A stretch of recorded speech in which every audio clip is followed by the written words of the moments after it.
Bismillahirrahmanirrahim. Assalamualaikum warahmatullahi wabarakatuh. Sahabat cerita para wali yang dikaruniai Allah Subhanahu wa Ta'ala, semoga kita semua dalam lindungannya dan mendapatkan keberkahan hidup serta maghfirahnya. Amin ya robbal alamin. Cerita para wali akan berkisah tentang pemuda Syafi'i dan buah apel. Alkisah, ada seorang pemuda yang pergi menuntut ilmu. Di tengah perjalanan dia haus dan singgah sebentar di sungai yang airnya jernih. Saat meminum airnya, terlihat sebuah apel yang terbawa arus sungai. Dia pun mengambilnya dan segera memakannya. Setelah tergigit apel itu, tersadar dirinya dan berkata, "Astagfirullah." Dirinya diliputi rasa bersalah karena telah memakan apel yang bukan miliknya. Dia bergumam, "Apel ini pasti punya pemiliknya. Lancang sekali aku sudah memakannya. Aku harus menemui pemiliknya dan menebus apel ini." Akhirnya dia menunda perjalanannya menuntut ilmu dan pergi menemui sang pemilik apel dengan menyusuri bantaran sungai. Tak lama kemudian dia sebuah pada kebun apel yang tumbuh dengan lebat dan diyakini disitulah pemilik apel berada. "Assalamualaikum," ucap pemuda. "Waalaikumsalam warahmatullahi wabarakatuh," jawab seorang lelaki tua dari dalam rumahnya. Pemuda itu dipersilahkan duduk dan dia pun langsung menyampaikan maksud dirinya menemui orang tua itu atas kelancangan memakan buah apel yang bukan miliknya. "Berapa harus kutebus harga apel ini agar aku ridho apel ini aku makan, Pak Tua?" tanya pemuda itu. Lalu Pak Tua itu menjawab, "Tak usah kau bayar apel itu, tapi kau harus bekerja di kebunku selama 3 tahun tanpa dibayar. Apakah kau mau?" Pemuda itu tampak berpikir kaget karena untuk segigit apel saja dia harus membayar dengan bekerja di rumah bapak itu selama 3 tahun tanpa digaji. Tapi hanya itu satu-satunya pilihan yang harus diambilnya agar bapak itu ridho apelnya ia makan. "Baiklah Pak, saya mau." Alhasil pemuda itu bekerja di kebun sang pemilik apel tanpa dibayar. Hari berganti hari, minggu, bulan dan tahun pun berlalu. Tak terasa sudah 3 tahun dia bekerja di kebun itu. Dan hari terakhir dia ingin pamit kepada pemilik kebun. "Pak Tua, sekarang waktuku bekerja di tempatmu sudah berakhir. Apakah sekarang kau ridho atas apel yang sudah aku makan?" Pak Tua itu diam sejenak. "Belum." Pemuda itu terhenyak. "Kenapa Pak Tua?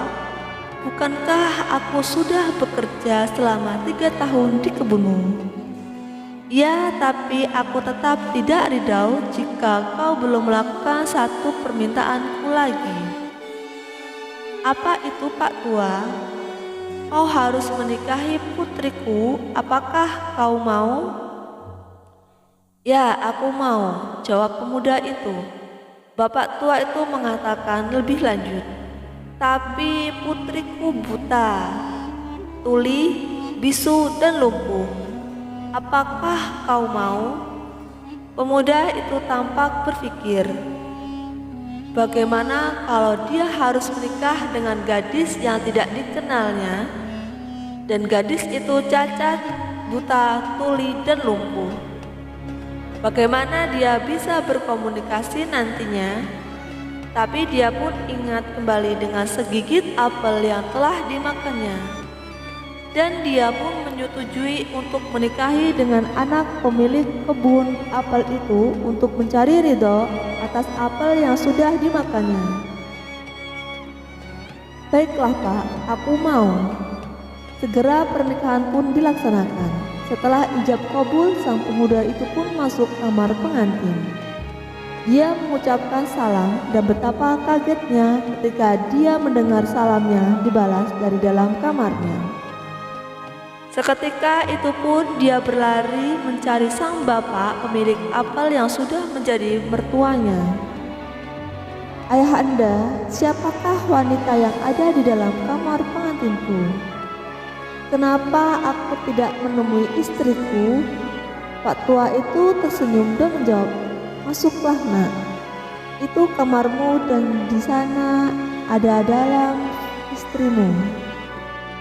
Pemuda itu tampak bingung. "Tapi ayahanda, bukankah istriku buta, tuli, tapi kenapa dia bisa mendengar salamku? Bukankah dia bisu, tapi kenapa dia bisa menjawab salamku?" Pak tua itu tersenyum lagi dan menjelaskan, "Ya, memang dia buta dari segala hal yang dilarang Allah. Dia tuli dari hal-hal yang tidak pantas didengarnya dan dilarang Allah. Dia memang bisu dari hal yang sifatnya sia-sia dan dilarang Allah. Dan dia lumpuh karena tidak bisa berjalan ke tempat-tempat yang maksiat." Pemuda itu hanya terdiam dan mengucap lirih, "Subhanallah." Dan mereka pun hidup berbahagia dengan cinta dari Allah. Dari pasangan suami istri yang terjaga dari dosa dan maksiat, haram dan kemungkaran ini kemudian lahir seorang anak soleh teladan yang bahkan dalam umur 6 tahun telah hafal Al-Quran. Dialah Muhammad bin Idris As-Syafi'i yang tak lain adalah Imam Syafi'i. Itulah buah kesabaran dari ayah seorang ulama besar sepanjang masa ini. Sang ayah begitu sabar dalam menahan dan menghindari makanan yang haram.